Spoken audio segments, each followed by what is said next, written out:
कि नेताओं के साथ कुछ कुछ छुटभैया किस्म के, कुछ मस्खरे किस्म के लोग भी जेपी आंदोलन में सक्रिय हो गए थे, जिनका काम नेताओं को खुश रखना, नेताओं का मनोरंजन करना था। जेपी का नाम ले लेकर बार बार जब राजनीतिक बयानबाजी करते हैं और दूसरे नेताओं पर ठीकरा फोड़ते हैं, आदरणीय जयप्रकाश नारायण जी का नाम लेकर, जेपी की आत्मा सचमुच में कराहती होगी। नमस्कार, आप देख रहे हैं न्यूज़ 4 नेशन और मैं हूं प्रियदर्शन।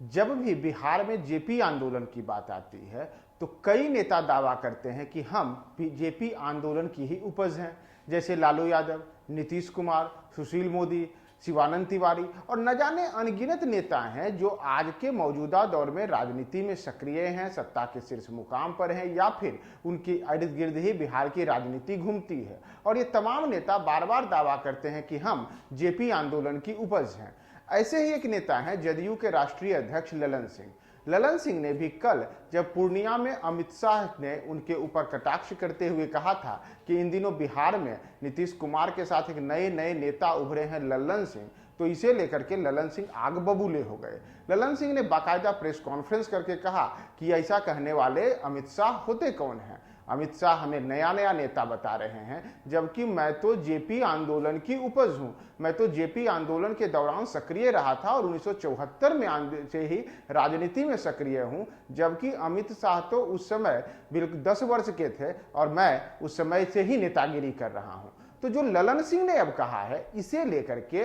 अमित शाह के ओर से भारतीय जनता पार्टी के एक प्रवक्ता निखिल आनंद ने ललन सिंह पर हमला बोला है और उन्होंने न केवल ललन सिंह के ऊपर कटाक्ष किया है, बल्कि उन्होंने जेपी आंदोलन की आड़ में खुद को नेता बनाते आने वाले कई लोगों से भी सवाल किया है कि आप आए दिन खुद को जेपी आंदोलन की उपज बताते हैं कि 1974 से 75 से आपातकाल के दौर से, जेपी आंदोलन के दौर से हम नेतागिरी कर रहे हैं, लेकिन वास्तव में आप लोगों को ठग रहे हैं। दरअसल निखिल आनंद ने काफी गंभीर आरोप लगाए हैं। निखिल आनंद ने कटाक्ष करते हुए कई ऐसी बातें कर दी हैं जिसे लेकर के अब जेपी आंदोलन की उपज बताने वाले कई नेताओं को मिर्ची लगनी तो तय है। हम आपको अब छोड़े जाते हैं निखिल आनंद के उस बयान के साथ कि कैसे उन्होंने ललन सिंह का बिना नाम लिए जेपी आंदोलन से जुड़े हुए उन तमाम नेताओं पर कटाक्ष किया है जो खुद को जेपी आंदोलन की उपज बता करके और अपनी चांदी बता, और ऐसे नेता पर अब निखिल आनंद का यह बयान आप सुनिए। भारत के माननीय गृह मंत्री श्री अमित शाह जी जब से बिहार दौरे पर आए हैं, विपक्ष के कुछ नेताओं के पेट में दर्द है, कुछ के माथे में दर्द है,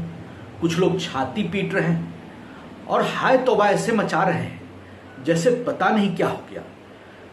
दुर्भाग्य है कि कुछ नेता जेपी आंदोलन का हवाला देकर उन पर हमला कर रहे हैं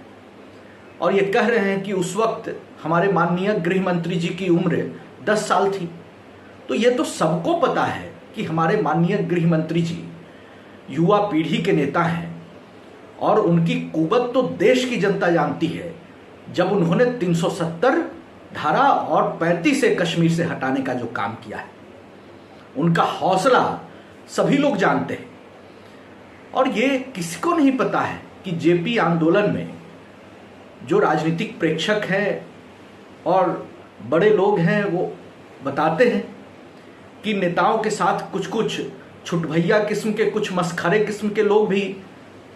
जेपी आंदोलन में सक्रिय हो गए थे, जिनका काम नेताओं को खुश रखना, नेताओं का मनोरंजन करना था। अब ऐसे कई नेतागण इन दिनों जेपी सेनानी बन गए हैं और कई लोग जेबी पार्टी में बड़े नेता बन गए। लेकिन दुर्भाग्य है कि जो लोग जेपी सेनानी का पेंशन ले रहे हैं, बड़ी संख्या में जेपी सेनानी आज भी पेंशन से वंचित हैं, जो बेचारे ईमानदार हैं, जिन्होंने जेपी आंदोलन में संघर्ष किया है। ऐसे लोग जो अपनी राजनीति के लिए, सतही राजनीति के लिए, सतही महत्वाकांक्षा पूरा करने के लिए, दीवा स्वप्न के लिए जेपी का नाम ले लेकर बार बार जब राजनीतिक बयानबाजी करते हैं और दूसरे नेताओं पर ठीकरा फोड़ते हैं, आदरणीय जयप्रकाश नारायण जी का नाम लेकर, जेपी की आत्मा सचमुच में कराहती होगी।